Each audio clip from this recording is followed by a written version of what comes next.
Noong Enero 1, 2011, isang litrato ang nakakuha ng bagay na hindi kailanman dapat makita ng kahit sino. Isang aktwal na pagpaslang sa mismong sandaling nangyari ito. Tingnan mong mabuti ang lalaking nasa likuran ng larawan. Nakatingin siya diretso sa kamera habang nakatutok ang kanyang baril sa lente. Ang mas nakapanghihilakbot pa rito, ang taong kumuha ng litrato ang siya ring biktima.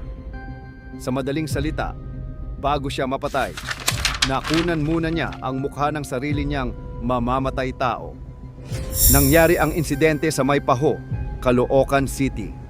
Katatapos lamang ng countdown para sa bagong taon at masaya pa ang selebrasyon sa buong komunidad.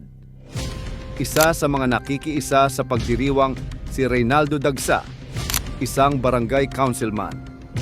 Gaya ng ginagawa ng maraming pamilya tuwing New Year, lumabas sila para kumuha ng souvenir photo bilang alaala ng pagsalubong sa panibagong taon. Si Reynaldo ang may hawak ng digital camera.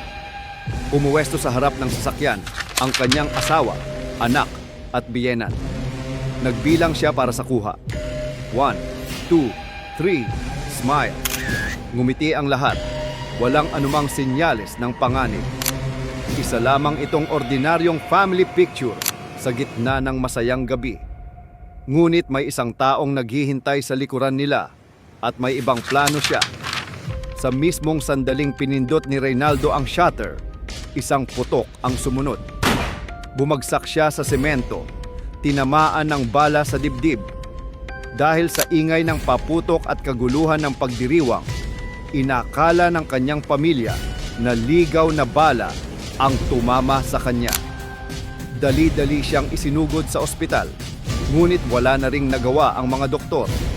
Idineklara siyang dead on arrival. Nagsimula ang investigasyon, ngunit mahirap tukuyin ang salarin. Magulo ang eksena at halos walang mapagkakatiwalaang saksi. Tila isa na naman itong kasong maaaring manatiling hindi nalulutas.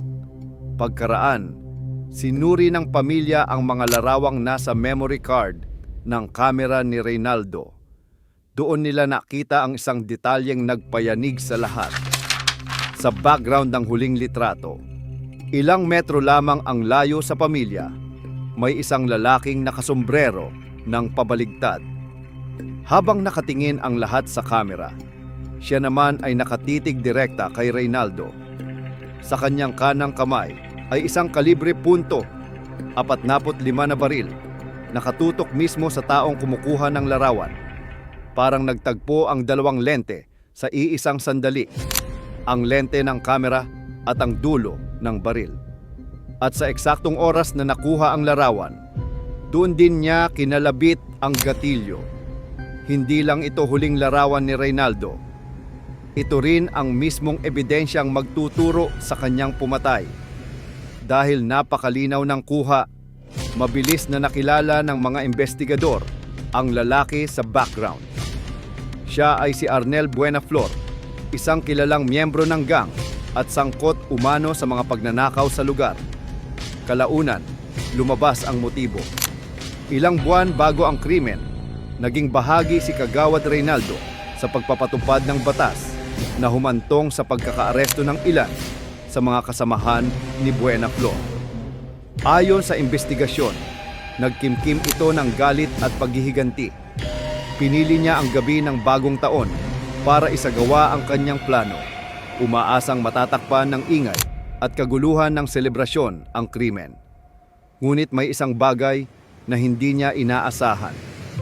Bago niya mapatay ang kanyang target, nakuhanan na pala siya ng litrato. Ilang araw matapos ang insidente, naaresto si Buenaflor sa Aurora Province. Isa sa pinakamahalagang ebidensyang ginamit laban sa kanya ay ang mismong larawang kuha ng kanyang biktima. Hanggang ngayon, nananatiling isa ito sa mga pinakakilalang halimbawa kung paano nakatulong ang isang simpleng litrato upang mabigyan ng hustisya ang isang krimen.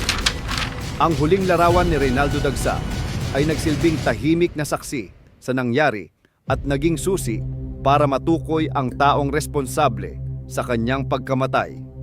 Minsan, ang mga pinakanakagugulat na kwento ay hindi nagmumula sa mga pelikula o katang-isip. Nangyayari sila sa totoong buhay. At kung minsan, nakatago lamang sa isang detalyeng halos hindi napapansin. Kaya sa susunod na kukuha ka ng litrato, baka hindi lang ang nasa harapan mo ang dapat mong tingnan. Minsan, ang pinakaimportanteng bahagi ng larawan ay nasa likuran.